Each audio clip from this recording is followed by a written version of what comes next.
하나님이 말씀하십니다. 오늘 하나님께서 우리에게 주신 말씀 에스더서 5장 1절부터 14절까지의 말씀입니다. 제가 봉독하겠습니다. 하나님의 말씀을 들으십시오.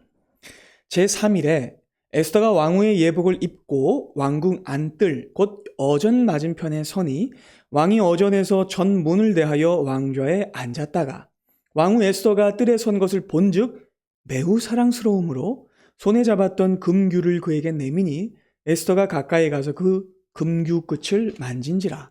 왕이 이르되 왕후 에스더여, 그대의 소원이 무엇이며 요구가 무엇이냐? 나라의 절반이라도 그대에게 주겠노라 하니 에스더가 이르되 오늘 내가 왕을 위하여 잔치를 베풀었사오니 왕이 좋게 여기시거든 하만과 함께 오소서 하니 왕이 이르되 에스더가 말한 대로 하도록 하만을 급히 부르라 하고 이에 왕이 하만과 함께 에스더가 베푼 잔치에 가니라.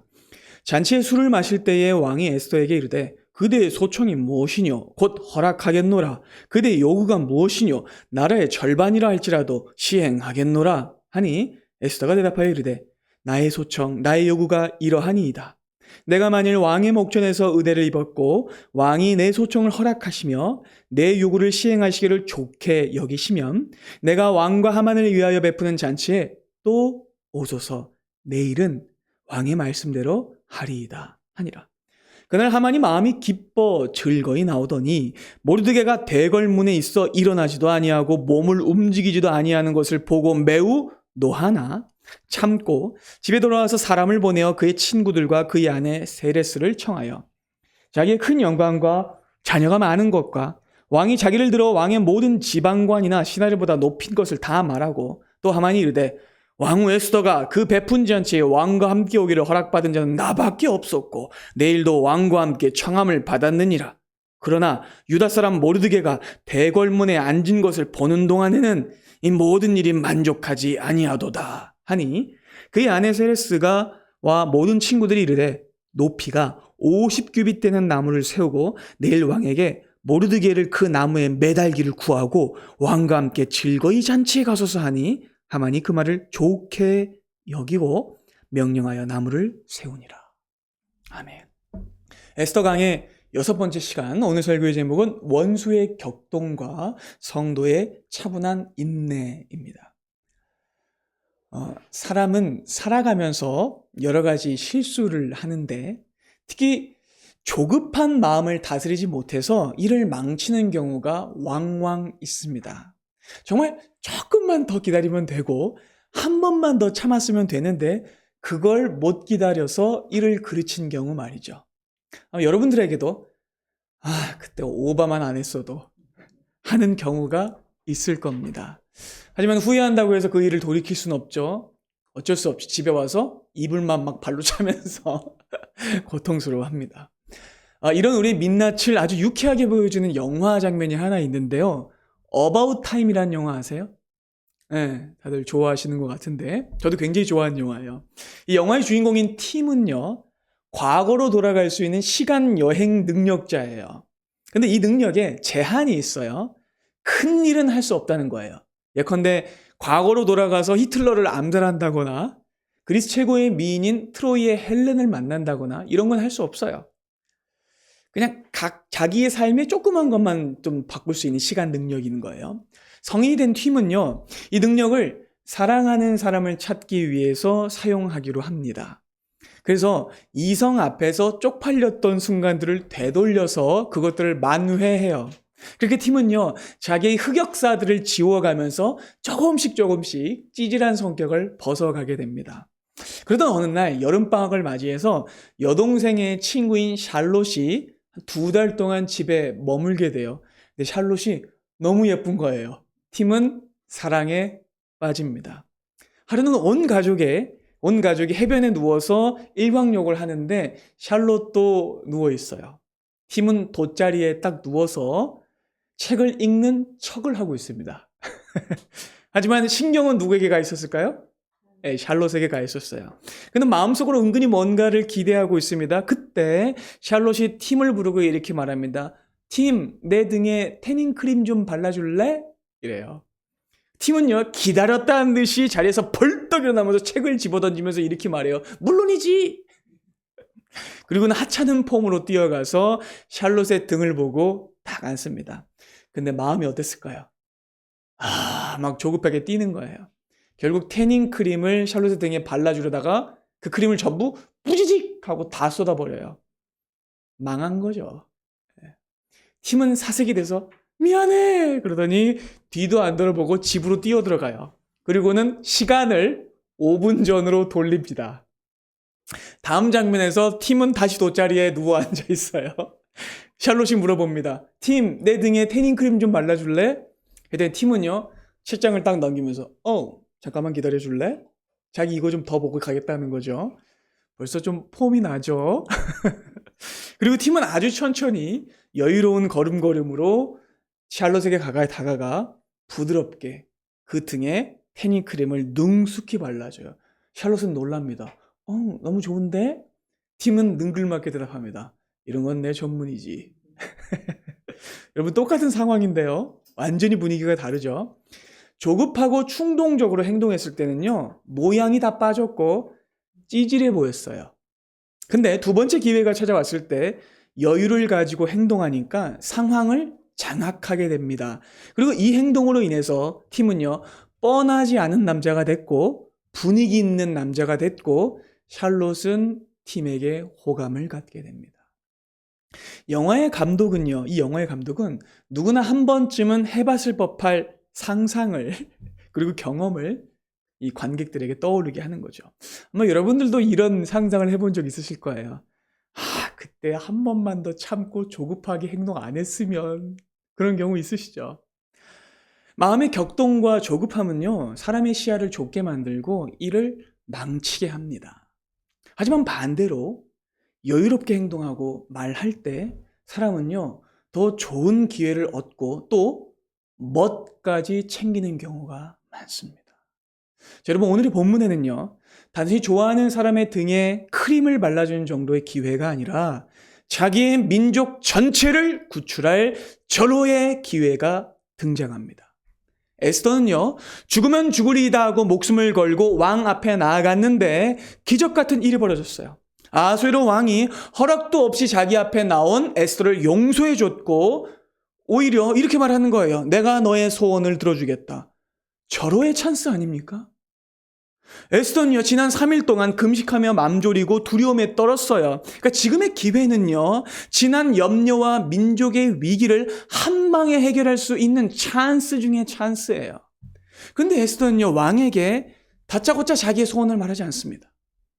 그는 곧바로 문제를 해결하려고 들지 않아요. 에스더는요, 한 번 더 기회를 보면서 다음을 기약합니다. 본문은요, 에스더의 이 인내와 기다림을요, 집중 조명해 주고요. 또 그와 정반대되는 하만의 격동과 경솔함을 대조시켜 줍니다.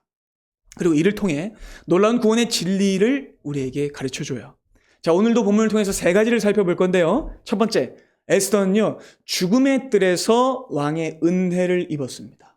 두 번째입니다. 에스더는 성급하게 자기의 소원을 말하지 않았고 기다리며 인내했어요. 반면 하만은 격동하고 경솔하게 행동했죠. 세 번째입니다. 이 사건은요, 우리를 살리신 진정한 중보자와 그분이 성취하신 일을 가리키고 있어요. 바라기는 오늘의 말씀을 통해서 조급한 세상 속에서도 사람들의 흐름에 끌려가지 않고 하나님의 때를 기다리며 인내하는 지혜가 우리에게 있기를 바랍니다. 자, 첫 번째입니다. 에스더는요, 죽음의 뜰에서 왕의 은혜를 입었어요. 자, 본문은 이렇게 시작합니다. 1절 한번 보실까요? 제3일에라고 나와요. 자, 지난 3일간 유다민족 전체의 목숨을 건 대국민 금식 기도가 있었어요. 그 시간 동안 에스더도 시녀들과 함께 금식했었죠. 그녀는 왕후의 특권과 안락함을 전부 내려놓고 백성들과 함께 있었습니다. 똑같이 낮은 모습으로 하나님께 엎드렸었죠. 자, 그리고 이윽고 3일째 아침이 밝았습니다. 이날 아침에 에스더의 마음은요, 지난 이틀보다 더 겸허하고 순전했을 겁니다. 그리고 아마 남다른 감정도 있었을 거예요. 그것은 바로 허기였을 겁니다. 허기. 물론 3일을 굶었기 때문에 그녀의 육체가 허기졌을 겁니다. 하지만 그녀에겐 이 육체의 허기보다 더 큰 진짜 허기가 있었습니다. 그것은 바로 은혜에 대한 허기죠. 구원을 향한 배고픔입니다. 에스더는 매일 아침 기도로 하루를 시작했을 것이지만 아마 이날 아침만큼은 사뭇 마음이 달랐을 거예요. 에스더는요, 그렇게 은혜와 구원에 굶주린 마음으로 왕후의 예복을 입었을 겁니다. 여러분 한번 상상해 보세요. 입거를 하려면 당연히 왕후의 예복을 입어야 합니다. 이때 에스더의 마음은 정말 복잡했을 거예요. 왜냐하면 어쩌면 이 옷이 자신이 죽기 전에 입는 마지막 옷일 수도 있기 때문에 그래요. 그렇죠. 그래서 에스더는요, 단추 하나를 채우면서도 기도하고, 머리에 기름을 바르면서도 기도하고, 버섯 하나를 신으면서도 기도하고, 루즈를 바르면서도 기도했을 거예요. 그리고 마지막으로 뭘 썼을까요? 왕후의 관을 썼을 거예요. 그때 무엇보다도 에스더는 자기 민족의 생명을 하나님께 의탁했을 겁니다. 그 왕관의 무게는 평소보다 무겁게 느껴졌을 거예요. 특별히 성경이 이 장면을 설명할 때 쓰인 단어는요, 매우 의미심장해요. 왜냐하면 이 입다라는 동사가 바로 앞의 장면에서 모르드게와 유다 민족들이 베옷을 입었다 했을 때 쓰인 동사이기 때문에 그래요. 그리고 조금 더 들여다보면 더 특별한 지점이 하나 있는데 에스더가 왕후의 예복을 입었다라는 말을 직역하면요, 이런 뜻입니다.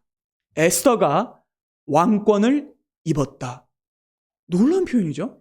에스더가 왕권을 입었다라는 표현입니다. 여러분 성경은요, 그녀가 단순한 옷을 입은 것이 아니라 왕권을 입었다라고 표현함으로써 이것이 단순히 왕궁의 복식을 갖춘 것을 넘어서는 행위였음을 드러내고 있는 거예요. 그녀는 단순히 왕에게 예쁘게 보이기 위해서 명품 드레스를 입은 게 아닌 거예요. 그녀는 백성들의 베옷을 벗겨주고 그들에게 생명의 옷과 기쁨의 옷을 다시 입혀주기 위해서 그들을 대표해서 왕후의 예복을 왕권으로서 입었던 거예요. 그렇게 에스더는요, 자신이 할 수 있는 최선과 최고의 단장을 마치고 떨리는 발걸음을 뗍니다. 그녀는 사명이라는 옷을 입었던 거예요. 그녀는 중보자라는 책임을 입었던 거예요. 그리고 결전의 장소로 나아갑니다. 그리고 드디어 왕궁의 안뜰, 왕의 어좌가 보이는 어전 맞은편에 딱 섭니다. 너무 떨리는 장면이에요.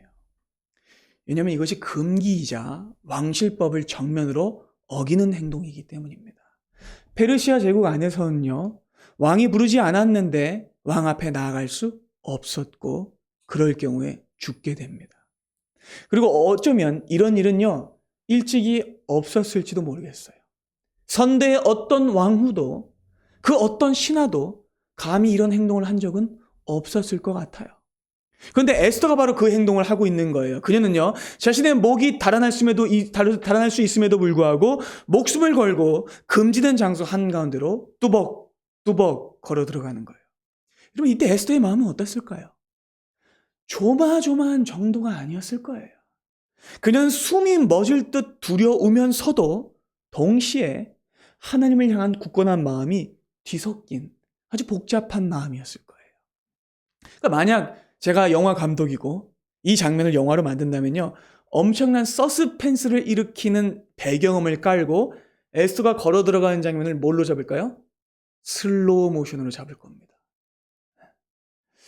특별히 성경은요, 에스더가 왕의 안뜰에 섰다라고 할 때 아마드라는 히브리어 동사를 사용하고 있는데요, 중요합니다. 왜냐하면 이 아마드라는 동사가 그냥 두 발로 서 있는 stand라는 동사가 아니기 때문에 그래요.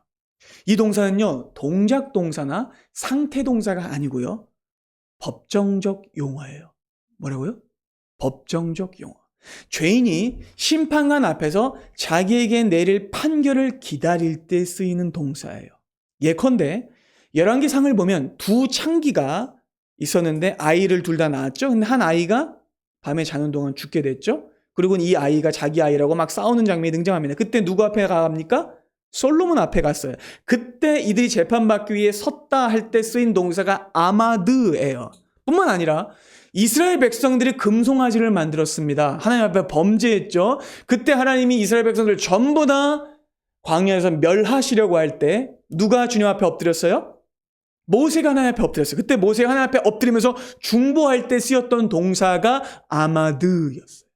그러니까 여러분, 에스더가 한 이 행동은요, 단순히 왕을 향해 걸어 들어가는 단순 동작이 아니라는 겁니다. 그녀는 판결의 자리로 목숨을 걸고 나아갔던 거예요.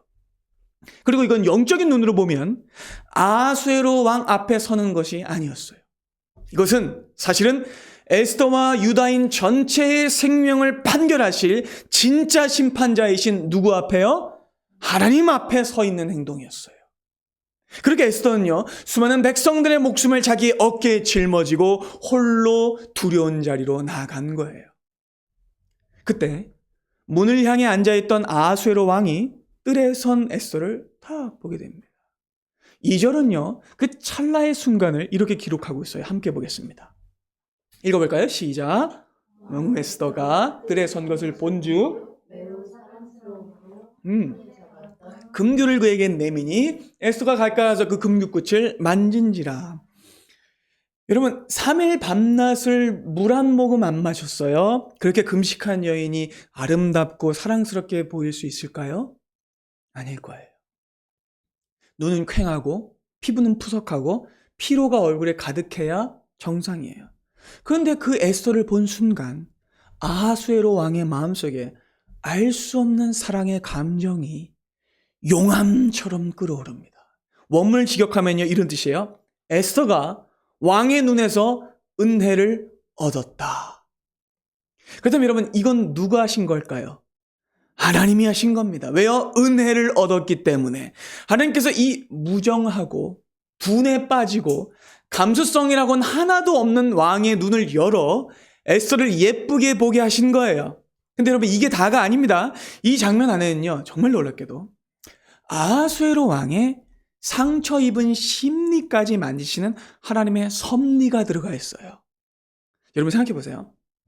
아하수에로의 이 마음 안에는, 심리 안에는요, 매우 찐득하고 거대한 트라우마가 하나 있었을 겁니다. 그것은 바로 거부당한 트라우마입니다. 왜냐하면 9년 전에 겪은 그 일 때문에 그래요. 그는 9년 전에 왕후 에스더에게 와스디에게 명령했어요. 왕후의 관을 정지하고 내 앞으로 나오라. 근데 와스디가 그 명령을 단칼에 거절했어요. 아하수에로는요, 쉽게 말해 이성에게 무시당한 거예요. 리젝 당한 거예요. 네, 완전 하트 브레이크 당한 거예요. 여러분, 이건요, 고대 근동의 남자, 특별히 제국의 군주에게는요, 치명적인 상처입니다. 그리고 그때 일로 인해서 아하수에로는요, 남성성에 심각한 훼손을 얻습니다. 그리고 이제 그로 인해서 그는요, 좋아하는 이성의 거부와 관련된 일종의 PTSD를 앓고 있었다고 볼 수 있는 거예요. 그러니 자신이 여자에게 거부당한 상처를 달래기 위해 매일 밤마다 후궁을 갈아치우는 거예요. 그런데 여러분 보세요. 놀라운 일이 벌어집니다. 부르지도 않았는데 에스더가 스스로 왕후의 예복을 완벽하게 갖춰 입고 제 발로 자기 앞에 딱 나와 어전 앞에 서 있는 겁니다. 아하수에로는요, 그 모습을 본 순간 알 수 없는 마음속의 상처가 치유되는 느낌이 들었을 거예요. 그것은 9년 동안 그의 영혼을 막 잡아먹고 있었던 거절의 상처를 회복시키는 일이었습니다. 그는 스스로는 알 수 없는 벅찬 기쁨과 알 수 없는 사랑이 막 마음에서 끌어올렸던 거예요. 그것은 분노의 불인 카차프의 불이 아니라 사랑의 불이었습니다. 그래서 은혜의 불이었어요. 그러니까 믿음의 눈으로 보면요, 여러분, 9년 전에 그가 와스디에게 겪었던 그 거절까지도 실은 하나님의 섭리 안에 있는 거예요. 그의 거절 역시 이때를 위함이 아니겠느냐 할 수 있는 겁니다. 여러분, 저는 설교를 준비하면서 정말 소름이 돋았어요. 그리고 잠언 21장 1절은요, 꼭 이 장면을 설명해 주는 것 같아요. 한번 볼까요? 읽어봅시다. 시작. 왕의 마음이 여호와의 손에 있음이 마치 보물과 같아서 그가 임의로 인도하시느냐. 그럼 보가 뭔지 아시죠? 물을 가둬두는 보, 그렇죠? 댐보다 조금 더 가벼운 설치 시설이죠. 그래서 그 보를 열면 물이 쫙 흘러가고 닫으면은 가둬져 있잖아요. 그러니까 하나님이 왕의 마음에 보를 열어버리신 거예요. 그러니까 쫙 사랑하는 마음이 엄청나게 그 안에서 솟아올랐던 거죠. 그러니까 자기의 마음속에 끓어오르는 사랑을 주체하지 못해서 그는 완전히 입을 해벌려면서 손에 쥐고 있던 금귤을지도 모르겠다 이렇게 들어올리는 거예요. 놀라운 장면이죠. 자, 이번에는 에스더의 입장을 한번 생각해 봅시다. 에스더가 어전뜰에 서고 아수에로가 그녀를 쳐다보고 또 금규가 내밀어지기까지 여러분 몇 초 정도 걸렸을 것 같으세요? 길게 잡아야 한 10초 될 것 같아요. 그렇지 않을까요? 길게 잡아야 10초입니다. 그리고 아마 이 10초 동안 에스더의 마음속에 들었던 생각을 우리가 한번 상상해 보는 겁니다. 저 멀리 어좌에 앉아있는 왕이 눈을 들어 자기를 봅니다. 에스더는 저 멀리서 왕의 손을 쳐다보는 것조차 마음이 떨려요. 어쩌면 실눈만 뜨고 있었을지도 모르겠어요. 이렇게 살짝 보면서. 그녀는 심장이 멎는 것 같았을 것이고 아마 그 짧은 10초간의 시간은요, 영원처럼 느껴졌을 겁니다. 근데 저 멀리 빛이 떠오르는 것 같은 거예요. 왜요? 금이잖아요. 금규에 비친 반사광이 자기를 향해 떠오르는 것 같습니다. 왕이 손을 내민 거예요. 구원이 임한 겁니다. 놀라운 일이 벌어졌어요. 물론 이것이 유다민족 전체를 살리는 완전하고 궁극적인 구원은 아닙니다. 하지만 이거는 작은 구원일 뿐이지만 분명히 문 하나가 열렸다는 걸 알려줘요. 에스더는요, 서둘러 왕 앞에 나아가 그 금괴의 끝을 손으로 딱 만집니다. 그랬더니 아하수에로의 얼굴을 딱 봤더니 아하수에로의 눈이 뭘로 변해 있었을까요? 하트로 변해 있는 거예요. 예, 그런 표정은 일찍이 본 적이 없었을 겁니다. 그러니까 왕이 완전히 혼이 다 빠진 표정으로 이렇게 말합니다. 3절 보겠습니다. 왕후 에스더여, 그대의 소원이 무엇이며 요구가 무엇이냐? 나라의 절반이라도 내 그대에게 주겠노라 합니다. 아하수에로는요, 에스더가 간절한 청이 있어서 자기 앞에 나왔다는 걸 알아챕니다. 왜냐하면 그렇지 않고서야 목숨 걸고 어전뜰에 설 리가 없어요. 그러니까 이건 이런 뜻인 거예요. 아니, 에스더 당신 도대체 무슨 사연이 있길래 목숨 걸고 예까지 온 것이요? 필시 내가 꼭 들어줘야 하는 청이 있는 것이구려. 이렇게 얘기했다는 거예요. 자, 에스더의 사랑스러움에 심장을 폭행당한 아하수에로는요, 나라의 절반이라도 주겠다고 말합니다. 물론 이건 허풍이죠. 무슨 나라 절반 주겠습니까? 하지만 지금 이 말은 왕이 에스더에게 얼마나 깊이 매료되어 있는지를 밝혀줘요. 그는 에스더의 요구라면 무엇이든지 들어줄 준비가 되어 있습니다. 왜냐하면 하나님의 은혜가 그에게 임했기 때문입니다. 자, 두 번째입니다. 에스더는 그럼에도 불구하고요, 성급하게 소원을 말하지 않고요, 기다리고 인내합니다. 반면 원수 하만은요, 성급하고 격동합니다. 여러분, 보통 사람 같으면 왕이 소원을 말해보라고 말하면 뭐라고 반응할까요? 기다렸다는 듯이 바지가랑이를 붙잡고 왕 오빠, 저 인간이 우리 민족 다 죽이려고 해. 나 좀 살려줘. 그러면서 막 울었을 거예요. 그렇죠? 하지만 에스더는 그렇게 뻔한 사람이 아니었어요. 그녀는 지혜로운 사람이었습니다. 그녀는 단순하고 충동적인 아하수에로의 성격을 잘 알고 있었기 때문에 자신이 만약에 감정적인 이 분위기에 편승해서 즉흥적으로 소원을 구하면 오히려 성공률이 떨어진다는 걸 알고 있었던 거예요. 그래서 에스더는요, 이것이 절호의 기회였음에도 불구하고요, 그 기회를 덥석 물지 않아요. 그리고 이렇게 대답합니다. 4절 보겠습니다. 오늘 제가 왕을 위해 잔치를 베풀었으니 왕이 좋게, 이게 토부입니다. 왕이 좋게 여기시거든 하만과 함께 오세요. 놀랍게도 에스더는요, 당장 살려달라고 애원하지 않고요, 자신이 직접 준비한 프라이빗 잔치에 왕과 하만을 초대합니다. 그리고 이건요, 분명 지난 3일간의 금식 기도 중에 나온 지혜입니다. 생각해보세요. 그럼 지금 하만은요, 유다인들을 멸족시킬 왕의 조서와 왕의 인장 반지를 가지고 있어요. 누가 봐도 상황은 하만에게 유리합니다. 그렇기 때문에 여러분, 판을 뒤집으려면요, 원수를 내 눈앞에 끌어다 놓고 방심하게 만들어야 돼요. 하만이 또다시 잔머리를 굴리지 못하도록 왕과 함께 자기 처소에 묶어두고 자신이 기도하며 준비한 시나리오대로 판을 끌고 가야 되는 거예요. 그러니까 에스더는요, 이걸 다 생각했던 거예요. 그러니까 에스더는 보통 사람이 아닌 거예요. 참으로 대담하고 치밀한 지혜를 가지고 있습니다. 이게 바로 여러분, 성경이 말하는 원수의 머리 위에 숯불을 쌓아놓는 지혜입니다. 뿐만 아니라 여러분, 이 장면 안에는요, 정말 놀랍습니다. 또 하나의 놀라운 비밀이 숨겨져 있는데요. 비밀 코드 같아요. 왜냐하면 4절 원문을 보면 이렇게 되어 있습니다. 왕과 하만이 오늘 오소서. 이걸 히브리어로 하면 야보, 하멜렉, 베하만, 하욤이에요. 근데 여러분 이 네 단어를요. 첫 글자만 따서 따로 이어보면요. 쉽게 말해서 이겁니다. 세로 드립이에요. 세로 드립. 이해되시죠? 첫 글자만 따서 이렇게 머릿말만 보면 히브리어 알파벳이 이렇게 됐어요. 요드, 해, 바브, 해. 그리고 이건 여러분 뭔지 아세요? 야훼입니다. 야훼, 여호와라는 뜻이에요. 여러분 에스더에서는요. 하나님의 이름이 한 번도 등장하지 않죠. 그런데 여러분 주의력이 있는 사람이 이 문장을 읽어보면요. 보여요. 야훼라는 글자가. 그리고 여러분 이건요. 의도적인 겁니다. 분명히 저자는요. 히브리 독자들의 눈에는 이 글자가 들어오도록 일부러 문장을 이렇게 구성한 거예요. 그러니까 여러분 정리해보면요. 겉으로는요. 왕과 하만을 개인 잔치에 초청하는 말이지만 사실 이건요. 여호와의 이름으로 진행되는 일이었다는 거예요. 전율이 일어난 장면입니다. 그러면 에스더는 지금 혼자만 시나리오를 짜서 도박을 걸고 있는 게 아닌 거예요.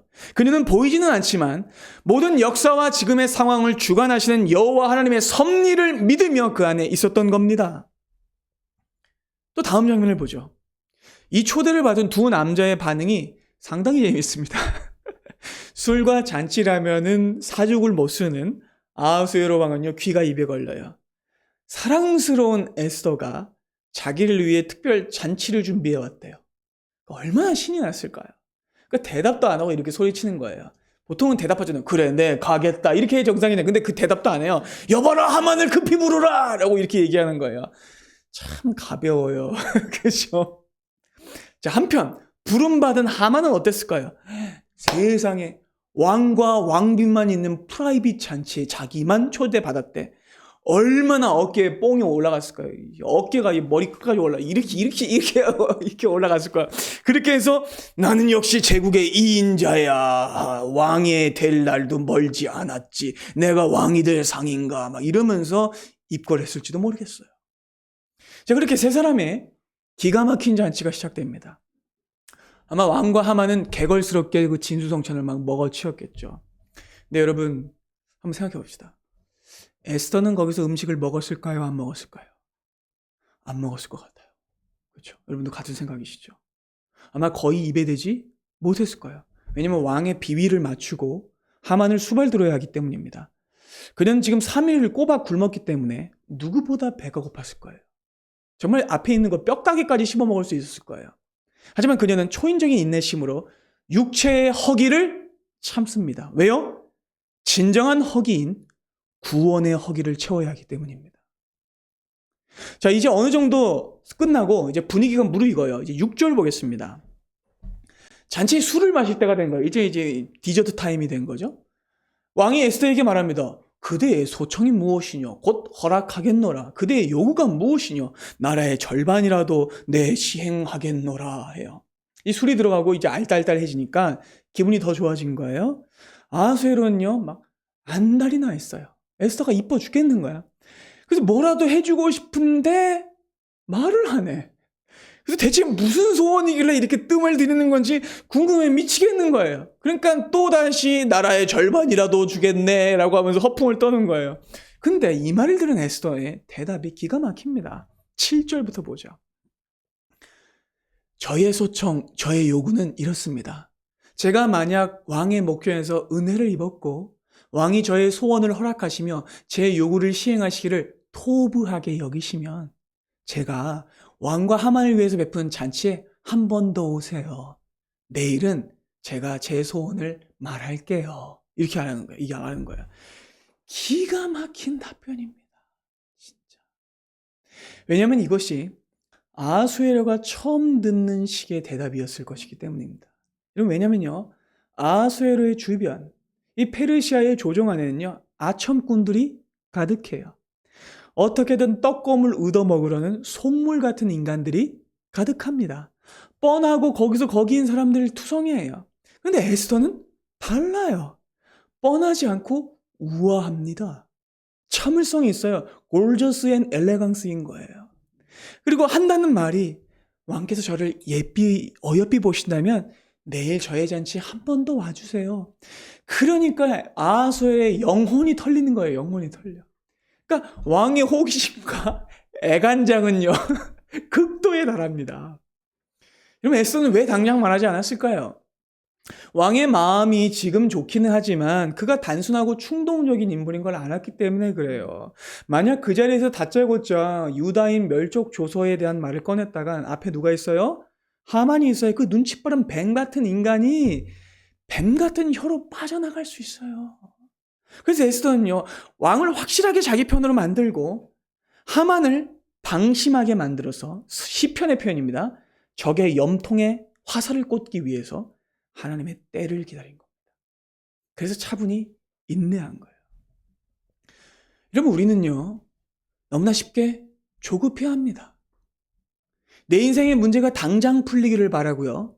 즉각적으로 모든 상황이 역전되기를 바랍니다. 그래서 자꾸만 뜸도 안 든 밥솥 뚜껑을 열어 제껴요. 그럼 요즘에 시대가 어떻습니까?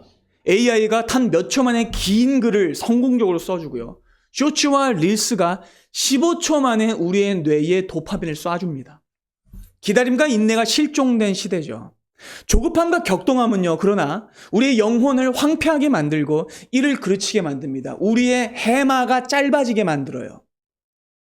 그런데 여러분, 진정한 지혜는요, 기다릴 줄 아는 것에 있습니다. 현대인들이 잃어버리고 있는 게 이거예요. 이걸 되찾아야 합니다. 여러분, 제가 한 5년 전에 읽었던 일인데요. 네이버 자영업자 카페가 있어요. 아프니까 사장이다라는 카페인데 실제 글이에요. 화제가 됐던 적이 있습니다. 실제 사례인데 한 커피숍 사장님이 올린 사연이었는데 아침마다 자기 가게에 와서 아이스 아메리카노 제일 큰 사이즈로 딱 주문해놓고 커피가 나오는 동안 자기 차를 이렇게 닦는 단골 손님이 한 분 있었대요. 근데 하루는 손님이 건넨 카드를 딱 긁었는데 잔액 부족이 뜨는 거예요. 사장님은 뭐지? 하는 마음으로 좀 말을 하려다가 아유, 단거리시니까 그냥 기분 좋게 한 잔 그냥 드리자 하는 마음으로 아무 말도 하지 않고 그냥 조용히 커피를 똑같이 올려놨대요. 근데 잠시 후 손님이 갔다가 다시 돌아온 거예요. 그러더니 저기 사장님 카드 결제 안 되는데 왜 말 안 하셨어요? 라고 묻는 거예요. 그저 사장님이 이렇게 대답한 거예요. 아, 손님께서 카드만 가지고 나오셨을 수도 있고 커피 한 잔 때문에 출근길 아침부터 민망하게 하실 것 같아서 기분 망쳐드리기 싫어서 그냥 말 안 했습니다. 그저 그 손님이 감동한 겁니다. 바로 지갑에서 5만 원권 2장을 딱 꺼내더니 팀원들 가져다 준다고 아이스 아메리카노 제일 큰 사이즈로 12개 가져갔대요. 당연히 잔돈 안 받고 말이죠. 그러면 이게 진짜 지혜 아닙니까? 만약 사장님이 저기 손님 이거 잔액 안 뜨는데요? 하고 정색했다면 어떻게 됐을까요? 손님은 무안해서 얼굴이 붉어졌을 테고 단체 주문은커녕 든든한 단골 하나 잃어버리는 거예요. 하지만 그 사장님이 조급하게 반응하지 않고 한 번의 여백을 가지고 한 번의 지혜로운 침묵을 선택했을 때 놀랍게도요. 커피를 팔면서도 무언가를 샀습니다. 뭘 샀을까요? 손님의 마음을 산 겁니다. 놀라운 지혜죠. 그러니까 여러분, 당장의 손해와 어설픈 기회를 지나가는 기다림을 가질 때 사람은요, 더 좋은 결과를 얻을 수 있어요. 물론 매번 그런 건 아닙니다. 회사 일을 하다 보면 빠르게 즉각적으로 당장 선택하고 반응해야 할 때도 있어요. 그러나 문제는 그렇지 않을 때조차 우리가 기다림이 필요할 때조차 관성적으로 와다닥 처리하고 조급하게 행동할 때가 많다는 거예요. 여러분, 이것을 구분하는 것이 진짜 지혜입니다. 에스더는요, 이 지혜를 가지고 있었어요. 그리고 또 화면이 바뀝니다. 잔치가 끝나고 하만이 기분 좋게 대궐문을 나옵니다. 9절에 보면 이때 하만의 마음이 기뻤다라고 나오는데 여기에 또 쓰인 단어가 토부예요. 그의 마음이 좋았다라는 거예요. 자, 그러니까 토부한 기분으로 나오던 하만의 기분이 한순간 깨지는 일이 벌어집니다. 왜냐하면 대궐문에 누가 앉아있어요? 모르드게가 앉았어요. 자, 그래서 문 앞에 있는 사람들이 다 무릎을 꿇고 하만이 나오자마자 어이구 총리님 그러면서 다 머리를 숙이는데 모르드게가 가만히 있는 거예요. 모르드게가 일어나지도 않고 몸을 움직이지도 않아요. 모르드게는 왜 그러고 있었을까요? 통곡하고 울고 있었던 거야. 민족을 위해서. 그렇게 베옷을 입은 채 널브러져서 사람들이 일어나고 막 절하는 가운데 모르드게는 자기만 할 거 하고 있는 거야. 그러니까 그 순간 세상을 다 가진 것처럼 즐거워했던 하만의 토부가 분노로 돌변합니다. 자, 여러분 지난 시간에 제가 알려드렸던 그 분노라는 단어, 해마라는 단어가 여기서 또 쓰여요. 그래서 하만의 토부가 또다시 해마, 분노로 바뀝니다. 그래서 기분을 망친 하만은요, 집에 돌아오자마자 자기의 기분을 달래줄 기쁨조들을 불러요. 자기 아내 세레스와 친구들을 불러 모읍니다. 2차를 간 거예요. 그리고 무지막지하게 자기 자랑을 들어놓기 시작합니다. 자기 자존심이 지금, 자기 떼찌 해줘. 이런 거예요. 그렇죠? 예. 그건 자기의 재산이 얼마나 많은지, 자기의 자식이 얼마나 많은지를 자랑합니다. 그러니까 이거를 제가 좀 리얼하게 극화해서 해보면 영화 유명한 장면 있죠? 내가 좀 전에도 왕하고 같이 밥 먹고 사우나도 가고 왕후가 따라준 술도 먹고 다 했어. 이랬던 거예요. 그러니까 우악스럽게 그는 자기 과시를 합니다. 막 웃다가 막 나달랐다 하다가 갑자기 하만이 좀 미친 사람인지 갑자기 얼굴 정색을 싹 해. 근데 문제가 하나 있어. 미친 사람 같죠? 13절 보겠습니다.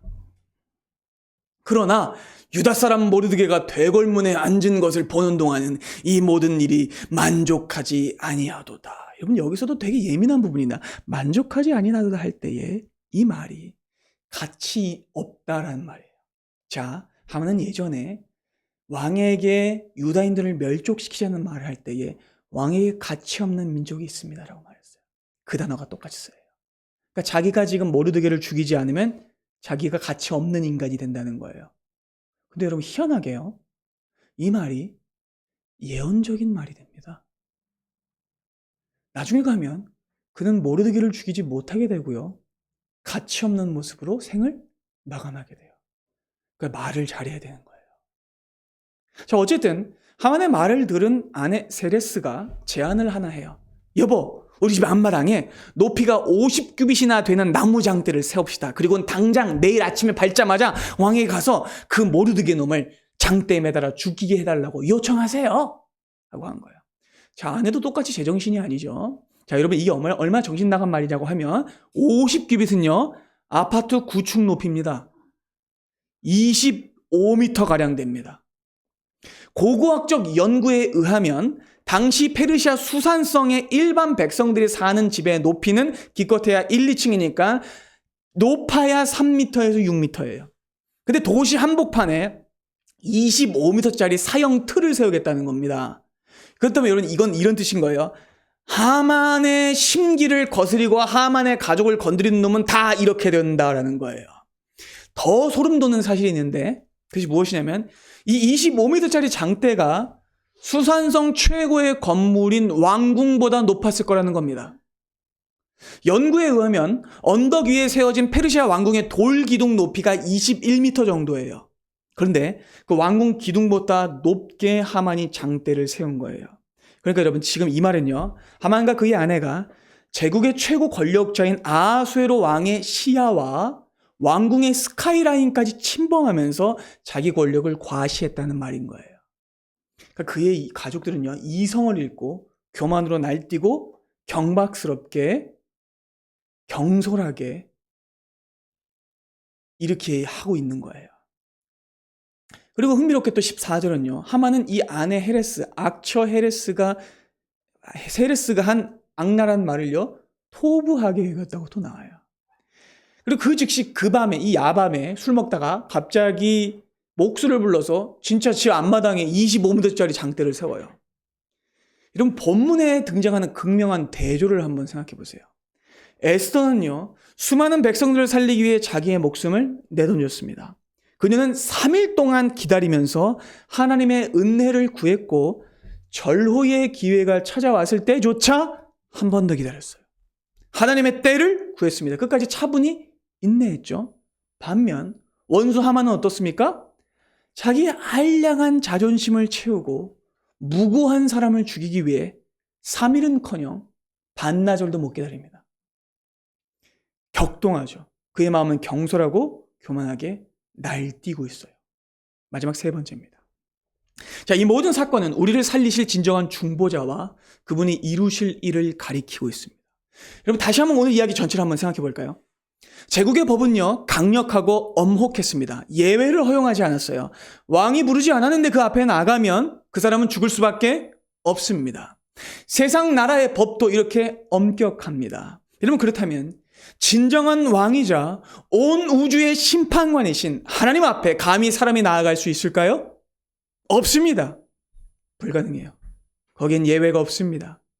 거룩하신 하나님 앞에는 어떤 사람도 감히 나아갈 수 없습니다. 왜요? 인간의 죄 때문입니다. 인간은 어떤 방식으로도 이 죄를 해결받지 않고는 하나님 앞에 나아갈 수 없습니다. 여러분, 레위기의 말씀을 기억하실 거예요. 아론의 아들인 나답과 아비후는요, 선택받은 제사장들이었죠. 그런데 이 제사장들이 성막에서 죽었습니다. 왜요? 하나님이 정하신 법을 어겼기 때문에. 그들은 하나님이 명하지 않은 방식으로 하나님께 나갔고 다른 불을 들고 성막에 들어왔습니다. 결국 그 불에 불타 죽었죠. 또 출애굽기를 생각해 보세요. 시내산에 하나님이 강림하셨습니다. 그때 불량한 성격을 가진 백성들이 단순한 호기심에 시내산에 올라가 하나님을 보려고 했어요. 그때 하나님이 그들을 막으시면서 뭐라고 말씀하십니까? 그들이 내게로 다가오면 죽는다라고 말씀하셨어요. 그때도 하나님은요, 죄인들의 접근을 철저히 막으셨어요. 여러분, 우리 모두는요, 타락한 아담의 후손들입니다. 우리는 에덴에서 쫓겨났기 때문에 우리가 다시 그곳으로 돌아가려고 한다면 그 문을 지키는 그룹들과 두루 도는 불칼에 맞아 죽을 수밖에 없습니다. 죄인인 인간은 어떤 방식으로도 하나님의 보호자 앞에 나가는 것이 불가능해요.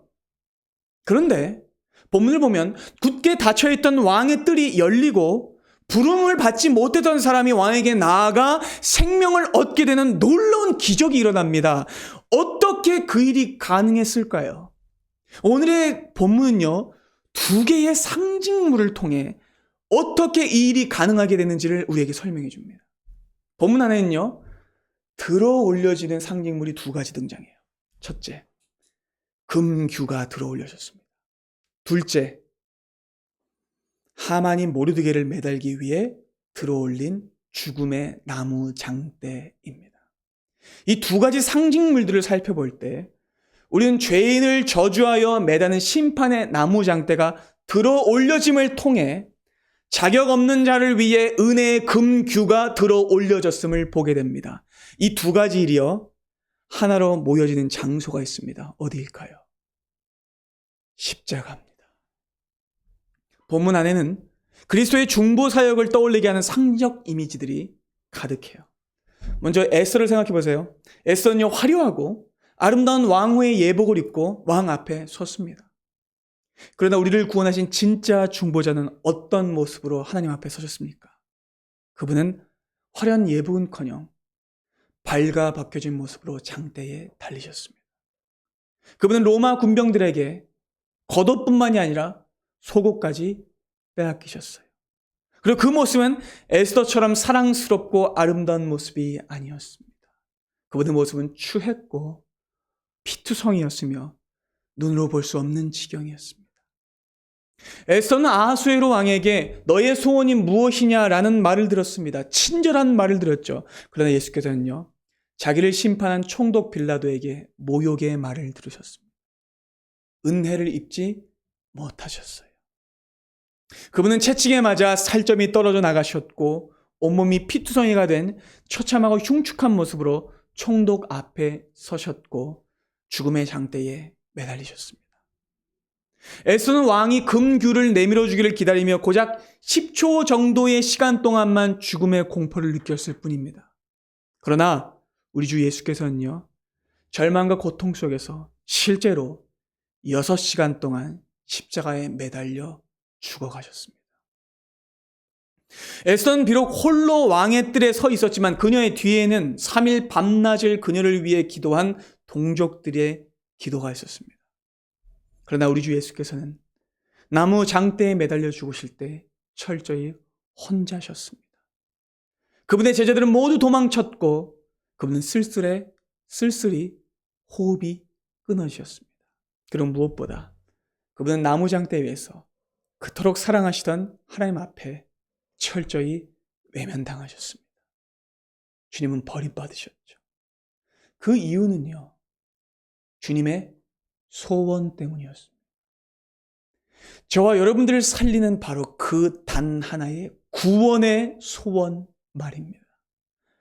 그래서 주님은 십자가 위에서 그 어떤 원망도 하지 않으셨고 저와 여러분들을 위해 한 가지 소원을 비셨죠. 주님은 십자가에서 소원을 비셨습니다. 그 소원은 이것이었습니다. 아버지, 저들의 죄를 사하여 주옵소서. 자기들이 하는 것을 알지 못함입니다. 주님의 소원은 저와 여러분들의 죄를 씻겨 주시는 것이었습니다. 그리고 하나님이 그 소원을 들어주셨죠. 그게 예수 그리스도께서 장대에 매달려 죽으심으로 인해, 장대에 들어 올려지심으로 인해서 하나님의 금규가 들어 올려졌고 우리가 하나님 앞에 나아가 그분의 품에 안길 수 있게 되었습니다. 여러분, 우리는 사실 하나님이 보시기에 이쁜 구석이 하나도 없는 사람들이에요. 우리 안에는 시기, 질투, 배신, 음란, 탐욕, 죄가 가득해요. 우리는 에스더처럼 예쁘기는커녕 하만처럼 속이 시꺼먼 사람들이에요. 내 자존심 하나 건드리면 어떻게든 복수하고 싶어서 격동하는 하찮고 경박한 마음이 우리 안에 가득해요. 그러나 그런 우리도 하나님은 너무나 사랑스럽고 예쁘게 봐주십니다. 왜요? 우리를 위해서 우리의 모습으로 죽으신 예수 그리스도 때문입니다. 그분이 우리의 취약함을 모두 가져가셨기 때문에, 그분이 가장 아름답고 선한 의의 옷을 우리에게 입혀주셨기 때문에 주님은 우리를 사랑스럽게 보시는 겁니다. 그리스도의 그 철저한 내쳐지심을 통해 자격 없는 우리는 이제 보호자 앞으로 달려가 그 금규에 입맞추며 하나님의 품에 안기게 되었죠. 여러분, 아수에로 왕이 에스더에게 한 말은 허풍이었어요. 나라의 절반? 아니요. 절반 줄 리가 만무합니다. 그러나 여러분, 우리 하나님 아버지께서는요, 예수 그리스도 안에서 하나님 나라의 절반이 아니라 그 나라의 전부를 우리에게 주셨습니다. 그분은 한낱 죄인이었던 우리의 신분을 십자가에서 바꾸시고 영원한 하나님 나라의 정당한 상속자로 왕자와 공주로 입양해 주셨습니다. 사랑하는 여러분, 에스더의 소원은 생명을 살리는 것에 있었어요. 남을 죽이고 짓밟는 것이 아니었습니다.